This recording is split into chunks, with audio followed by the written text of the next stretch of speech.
Salut à toi et bienvenue, j'espère que tu vas bien. Moi je viens de couper la clim parce que sinon ça va faire un boucan, mais on va pas faire un podcast trop long parce que sinon je vais mourir de chaud. Bref, je te parle souvent de B2B, de business to business, de marketing B2B. Et si tu me suis, il y a de grandes chances que tu cherches des clients en business, donc que le B2B t'intéresse. Tu es peut-être consultant, peut-être freelance, peut-être que ça fait des années que tu es lancé, peut-être que tu viens de te lancer. Et au fil du temps, moi, la prospection B2B, le B2B marketing, comme on l'appelle, de l'autre côté de l'Atlantique, c'est devenu mon expertise. C'est le truc que je fais le plus. Tu vois, j'aide des indépendants pour ça. Je peux aider les business aussi, tu vois, plus gros à générer un flux de nouveaux prospects grâce à LinkedIn principalement, mais pas que, ça peut être aussi par email. Mais voilà, je suis maintenant, depuis tout le temps que je fais ça, je suis calé en stratégie B2B, en prospection B2B. Et je me suis rendu compte d'une chose avec le temps, c'est qu'il n'y a au final aucune meilleure technique, et ça va être la grande révélation de ce podcast, enfin pas vraiment, je pense que tu le sais déjà, mais il n'y a aucune meilleure technique que le fait en fait de créer un lien avec tes prospects. Ok, il y a des outils, il y a des techniques, mais ce qu'il faut comprendre, c'est qu'au fond, tes résultats, ils vont dépendre de ta capacité à créer un lien avec ton prospect, avec la personne en face, avec la personne que tu dois convaincre, tout simplement. J'en ai déjà pas mal parlé cette semaine. Tu le sais si tu as vu les différents podcasts de la semaine. Je t'ai parlé notamment de la formule de l'indépendance financière et du fait que la conversation, le fait d'avoir des conversations avec ton prospect était essentiel.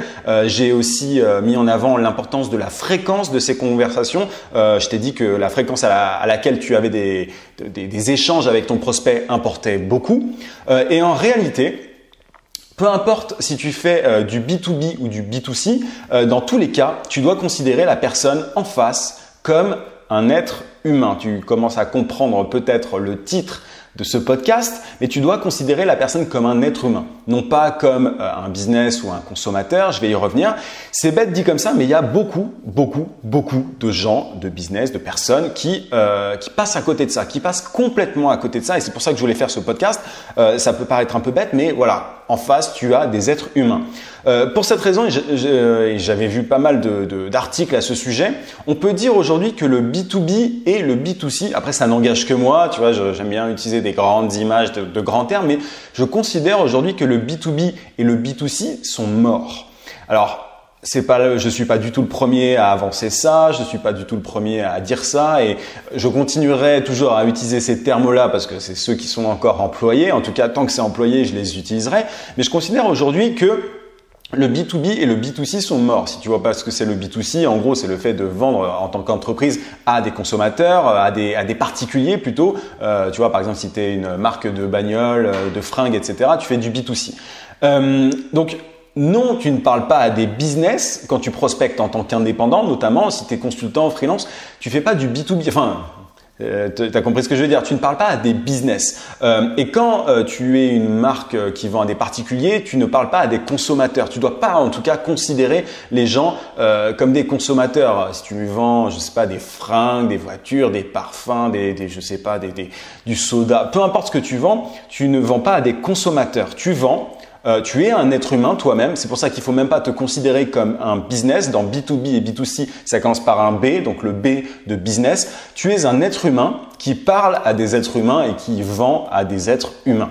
Ça, c'est important de le comprendre. Je ne sais pas si tu as déjà entendu parler de ce terme-là, du marketing H2H. Ça veut dire marketing human to human, voilà, de humain à humain. Et tu commences à comprendre encore une fois le titre et mon point de vue par rapport à ça. C'est justement le terme qui est utilisé par certains pour parler de cette nouvelle forme des relations business aujourd'hui, tu vois, en 2018, à l'heure d'Internet, etc. On commence à comprendre de plus en plus l'importance de considérer les gens comme des êtres humains, etc. Je vais y revenir.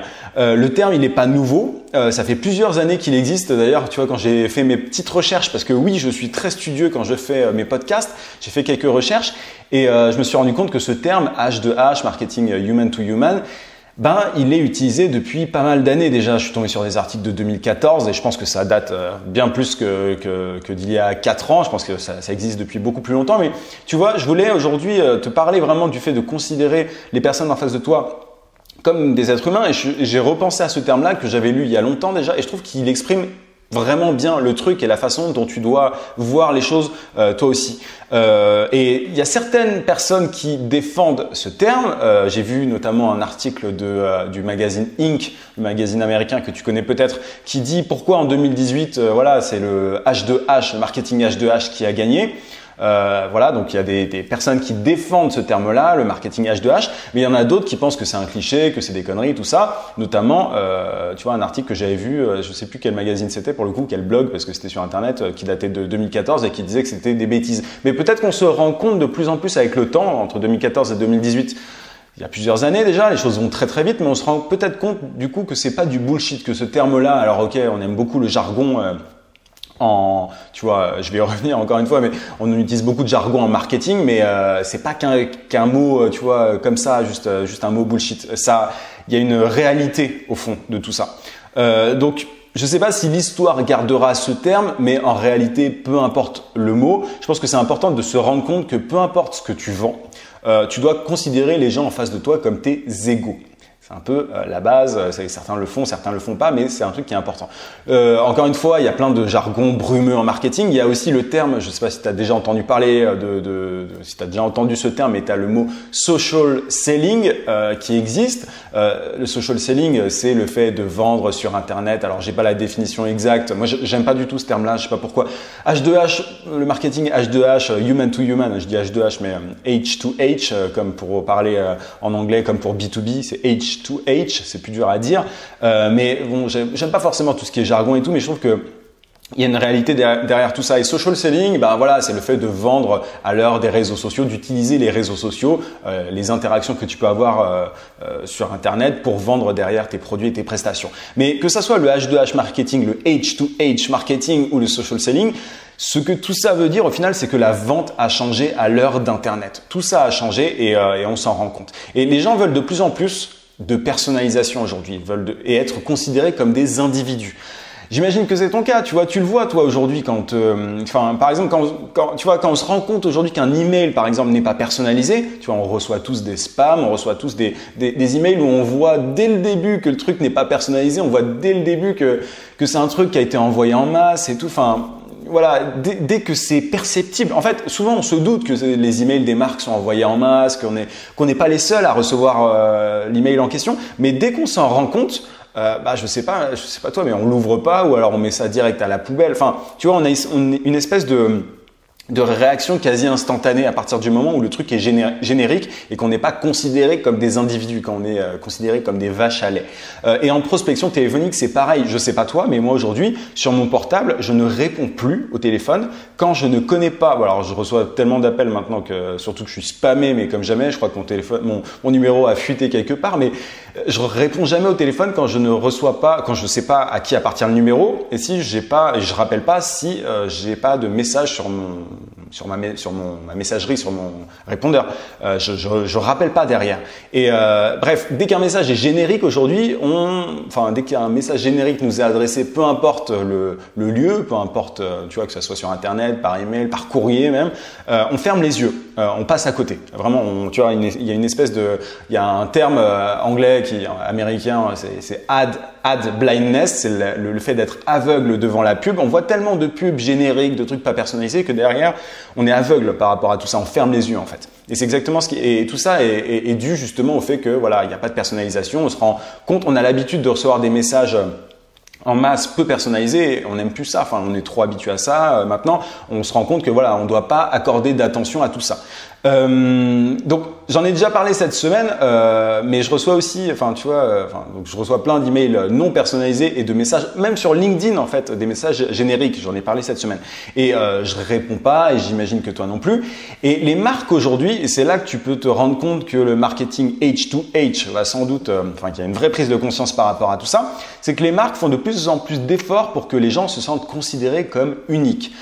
Tu vois, les marques font vraiment tout aujourd'hui pour que le consommateur, j'aime pas le terme, tu vois, je vais à l'encontre même de ce que je dis, mais que la personne en face ait l'impression d'être considérée. Il y a vraiment de gros efforts par rapport à ça. Si tu regardes 2 minutes les publicités à la télé, tu verras des slogans du style Be Unique, Be Original, enfin tu vois, toutes ces conneries-là. Tu as les marques Enfin, c'est conneries, c'est pas des conneries, mais je veux dire, voilà, c'est un peu, quand tu vas te rendre compte de ça, tu vas dire, ah ouais, ok, c'est vrai qu'il y a une tentative de la part des marques d'être vues comme des marques qui, voilà, humaines, qui considèrent en tout cas leurs consommateurs, etc. Tu as les marques de parfum qui font beaucoup ça, tu vois, ton parfum, maintenant tu te définis par rapport à ton parfum. Alors, ça a toujours existé le fait de se définir par rapport à un produit. En tout cas, il y a toujours eu des tentatives des marques de faire en sorte que tu te définisses par leurs produits, avec leurs produits, notamment dans le sport et tout, mais les voitures, les parfums, bref, tout ça, toutes ces marques mettent en avant en fait ces messages et il y a une raison, c'est parce que c'est ce que les gens en fait aujourd'hui veulent entendre. Ils veulent être considérés, ils veulent entendre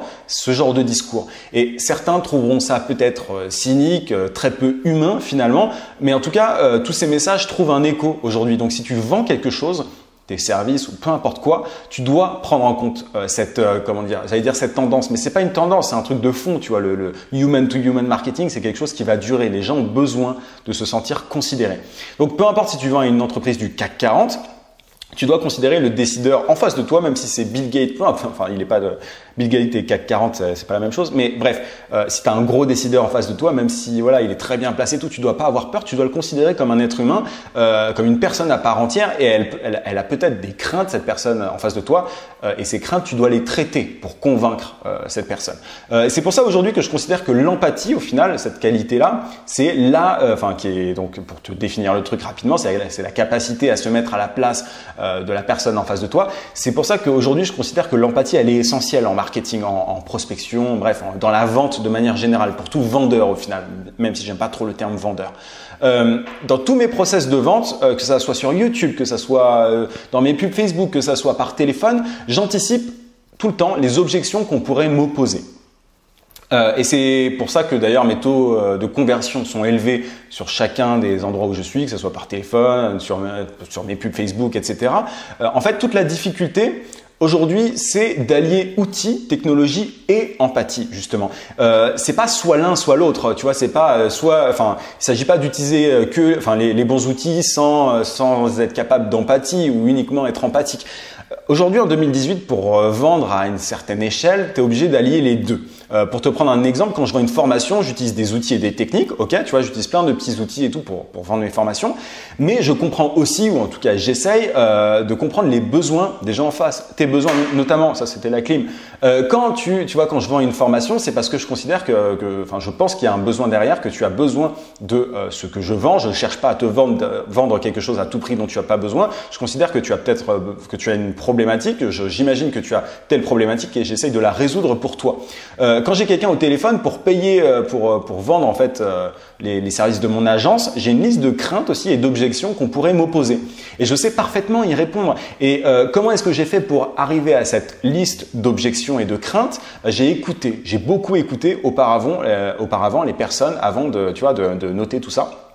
Et c'est pareil pour, j'ai une conférence en ligne que je promeus, dont je fais la promotion sur Internet pour vendre derrière une formation. Si le taux de conversion est bon, c'est parce que j'ai une réponse à chaque crainte, ou en tout cas à la majorité des craintes des gens qui assistent à cette conférence dans laquelle je présente ma méthode et ma formation à la fin. Bref, on pourrait en parler des heures, je pourrais te donner plein d'exemples, c'est pas le sujet. Mais ce que je veux te dire pour être clair, c'est que les gens ne veulent pas d'un vendeur en face d'eux, ils veulent un être humain qui les comprend. Ça peut paraître bête dit comme ça, c'est mon grand credo. Enfin, c'est vraiment le truc que je crois le plus et que j'applique dans tous mes business en fait. Et l'enjeu, c'est de montrer son côté humain tout en systématisant ses ventes avec des outils. Tu vois un petit peu la difficulté du truc. Et un des meilleurs outils pour ça, pour réussir à combiner, systématisation et empathie et personnalisation, ce sont les chatbots Messenger. Je pense que les chatbots Messenger sont vraiment les meilleurs outils pour y arriver aujourd'hui. Tu sais peut-être que c'est le grand sujet de la semaine pour moi, mais cet outil il te permet aujourd'hui justement de vendre avec humanité, de vendre à un grand nombre de personnes avec humanité. On pourrait même appeler ça un outil de marketing H to H, human to human. Tu te dis peut-être oui, ok, mais dans chatbot, il y a bot, et bot ça veut dire robot. Et un robot, c'est pas très humain, mais les chatbots, ce sont justement des robots que tu peux programmer. Tu peux programmer en amont, tu peux anticiper les réponses de les craintes, les objections qu'on pourrait t'opposer, et tu peux faire dire telle ou telle chose au robot en fonction de telle ou telle situation. C'est donc vraiment pour moi un mix parfait, tu vois, qui te permet de vendre à grande échelle, sans déshumaniser ton process, sans déshumaniser ta vente en fait. Et honnêtement, pour moi, il n'y a pas mieux pour ça aujourd'hui que tu fasses du B2B ou du B2C, peu importe que tu fasses tu vois, de la vente de produits physiques ou que tu vends tes services, peu importe ce que tu vends. Aujourd'hui, tout le monde est sur Facebook, donc c'est pour ça, peu importe en fait, peu importe qui est ta cible. Il y a 1,3 milliard de personnes, voire plus maintenant, sur Facebook, donc ta cible elle est forcément sur Facebook. Donc tu peux utiliser les chatbots dans les deux cas, et c'est encore un outil qui est peu utilisé et qui a de bien meilleurs résultats que les emails. Pour te donner un exemple, je l'ai déjà dit cette semaine, mais il y a 25% aujourd'hui des gens qui cliquent sur tes liens quand tu leur envoies un lien via Facebook Messenger et seulement 3% par email. 3% des gens qui reçoivent ton email vont cliquer sur ton lien par email. Donc, tu vois un petit peu la différence. Donc, si tu es intéressé, moi j'ai créé une formation que j'ai lancée mardi, il me semble que c'est ça, mardi, qui s'appelle Chatbot Pro. C'est une formation vidéo qui dure 2 heures dans laquelle je t'apprends justement à automatiser tes ventes et ta prospection grâce à Facebook Messenger.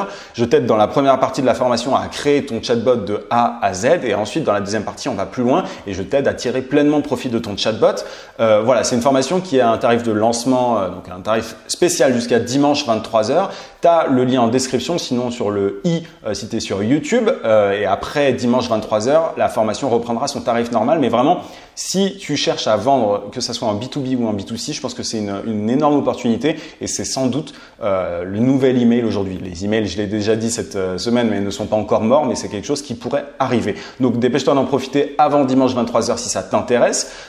Autre chose, on est en plein été, j'en ai parlé sur mon groupe Facebook, mais je vais sans doute organiser un apéro, un de ces quatre à Paris pour les Parisiens. Alors je bougerai plus tard hors de Paris, promis, mais pour l'instant un petit apéro dans Paris. Si ça t'intéresse, si tu es parisien, je t'invite à rejoindre le groupe aussi Facebook. Tu as le lien dans la description tout simplement. Voilà un petit peu ce que je voulais te dire aujourd'hui. Gros sujet. En tout cas, en attendant mardi, n'oublie pas, vie sans limite. Très bon week-end. À plus.